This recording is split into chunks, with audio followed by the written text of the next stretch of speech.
Hello students, how are you? And now today we are going to start our fourth chapter of political science, class 12th. And the name of the chapter is India's external relations, यानी भारत के विदेशी संबंध। भारत का विदेशी संबंध कैसा रहा विदेशों के साथ, इसमें मैं थोड़ा सा आपको जल्दी पढ़ाता हूँ, क्योंकि मैंने आपको ऑनलाइन क्लास भी ली है, उसमें मैंने आपको समझाया है। देखिए बेटा, जैसे ही हम आज़ाद हुए तो नेहरू के सामने सबसे बड़ा मुद्दा था कि भाई हमारे विदेशों के साथ कैसे संबंध रहे। इसमें मैं आपको इस लाइन से भी समझाना चाहूँगा कि जिस तरह से इंसान जो है समाज के बगैर अपना उद्धार नहीं कर सकता है, उसी तरह से अगर किसी भी देश को अगर डेवलप करना है, डेवलपमेंट करना है, तो वो दूसरे देशों के साथ संबंध बनाए बगैर अपने आप का विकास नहीं कर सकता है। हमारे पास पहला पॉइंट हमारे जो नोट्स में मैंने पहले डाला, नेहरूज फॉरेन पॉलिसी। नेहरू की विदेश नीति क्या रही थी, यानी भारत की विदेश नीति क्या रही थी, तो उसने 3 पॉइंटों को मद्देनजर रखा है। The first point is going to preserve the hard earn sovereignty, यानी सबसे पहले इस बात को ध्यान रखा गया कि किस तरह से भारत की संप्रभुता को सुरक्षित रखा जाए। The second point is to protect territorial integrity. दूसरा था हमारे पास कि भारत की अखंडता को कैसे बनाए रखा जा सकता है। थर्ड पॉइंट था हमारे पास to promote rapid economic development, किस तरह से भारत के आर्थिक विकास को तेजी से बढ़ाया जा सकता है। इन 3 चीज़ों को मद्देनजर रखते हुए हमने विदेश नीति अपनाई। Nehru wish to achieve the objective through the strategy of NAM, यानी नाम। नेहरू की इच्छा हुई कि भाई हम अपने उद्देश्य को इस पॉलिसी की वजह से हम आगे बढ़ सकते हैं। ये नाम क्या है भाई? पॉलिसी ऑफ नॉन अलाइनमेंट, यानी गुट निरपेक्षता की नीति।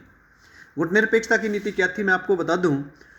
After the second world war, यानी द्वितीय विश्व युद्ध के बाद पूरा जो वर्ल्ड है वो 2 गुटों में बट गया था। एक हमारे पास था USA ग्रुप कैंप, और दूसरा हमारे पास था USSR, यानी कैपिटलिस्ट और सोशलिस्ट, पूंजीवादी और समाजवादी। इसमें हमारे पास जैसे हमने देखा भारत ने मिक्स्ड इकोनॉमी को अपनाया, तो यहाँ पर भी नाम पॉलिसी ली, यानी नॉन अलाइनमेंट, यानी गुट निरपेक्ष को उसने अपनाया। यहाँ पर मैं आपको बता दूँ आगे, distance from the 2 camp, Bharat ने इन दोनों कैंप से दूरी बनाई। The foreign policy of independent India, Bharat की जो आज़ाद भारत की जो विदेश नीति जो थी, pursuit the dream of peaceful world, उसने एक ऐसे संसार का सपना देखा जो शांति प्रिय था, by advocating the policy of NAM, और इसको उन्होंने नाम यानी गुट निरपेक्ष नीति को की एडवोकेटिंग की, यानी इसका पक्ष लिया। यानी भारत जो है कोई सी गुट में शामिल नहीं होना चाहता था। India did not join either of the 2 camps, India ने दोनों ही कैंपों में से किसी में ज्वाइन नहीं किया। During the cold war era, जिस वक्त शीत युद्ध चल रहा था, India wanted to keep away from the military alliance. India जो है इन दोनों जो मिलिट्री अलायंस थे, यानी हम कहेंगे कि गुट थे, जो एक लेड बाय US, जो USA यानी अमेरिका के द्वारा चलाया जाता था, और दूसरा था सोवियत यूनियन यानी संयुक्त राष्ट्र संघ, USSR यानी रशिया के द्वारा, अगेंस्ट ईच अदर, दोनों एक दूसरे के खिलाफ थे। During the world war was the US lead North Atlantic Treaty organisation.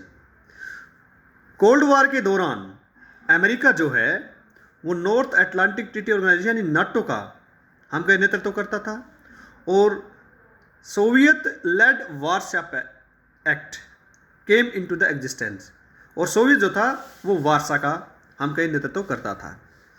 India advocate नाम, लेकिन भारत जो है उसने तरफदारी गुट निरपेक्ष नीति की as the ideal foreign approaches, और ये वो अपनी विदेश नीति को अपनाने वाला था। This was a difficult balancing act, और ये भारत के लिए बड़ा मुश्किल कार्य था। Sometime the balance did not appear perfect, और कभी कभी तो ऐसा लगा कि भारत अपने कार्य को परफेक्ट यानी पूर्ण रूप से सही नहीं कर पाया। इन 1956 when British attack the Egypt over the Suez canal, क्योंकि 1956 में जब ब्रिटेन ने मिस्र पर आक्रमण किया स्वेज कैनाल को लेकर, उस वक्त India lead the world protest against, तो भारत ने पूरे विश्व में उसके खिलाफ, दिस इन्वेंशन इश्यूड के खिलाफ हम कहेंगे कि भाई आंदोलन किया, दुनिया के सामने ये बात कही कि भाई ब्रिटेन ने गलत किया। But in the same year, परंतु उसी वर्ष, when the USSR invaded Hungary, जब रूस ने हंगरी पर आक्रमण किया, India did not join it's public condemnation, तो उस वक्त इंडिया ने उसका बिल्कुल विरोध नहीं किया, यानी उस विरोध में शामिल नहीं हुआ। तो ये चीज़ हमें हमारे सामने बताई जा रही है कि भारत जो है उसने सही मायने में सही तरीके से काम गुटनिरपेक्षता का नहीं किया। डेस्पाइट सच ए सिचुएशन, इस प्रकार की स्थिति, India did take an independent on various international issues, Bharat ने कई बार स्वतंत्र या हम कहें अंतर्राष्ट्रीय इशू पर भाग लिया, and could get aid and assistance from the member of both blocks, और वो किसी प्रकार से दोनों गुटों के साथ नहीं रहना चाहता था। While India was trying to convince the other developing country, जिस दौरान भारत ये प्रयास कर रहा था विकासशील देशों के सामने कि भाई हमें अबाउट द पॉलिसी ऑफ नाम, हमें गुटनिरपेक्ष नीति को अपनाना चाहिए, उसी वक्त Pakistan join the US led military alliance, Pakistan America के साथ चला गया। The US was not happy about the India's independent initiative, America जो था भारत के इस रवैये से बिल्कुल एंड द पॉलिसी ऑफ नाम यानी गुटनिरपेक्ष नीति से बिल्कुल खुश नहीं था, वो भारत से नाराज था। The US allow opposed India growing partnership with Soviet union, बल्कि वो तो रूस के साथ भारत की बढ़ती भागीदारी का विरोध करता था। ये हो गई हमारे सामने बेटा गुटनिरपेक्ष नीति के नोट्स। अब हम सब्जेक्ट वाइज सब टॉपिक वाइज आपके सामने टॉपिक करेंगे और वीडियो बनाएंगे। उम्मीद करता हूँ कि आप लोगों को वीडियो अच्छी लगेगी। धन्यवाद।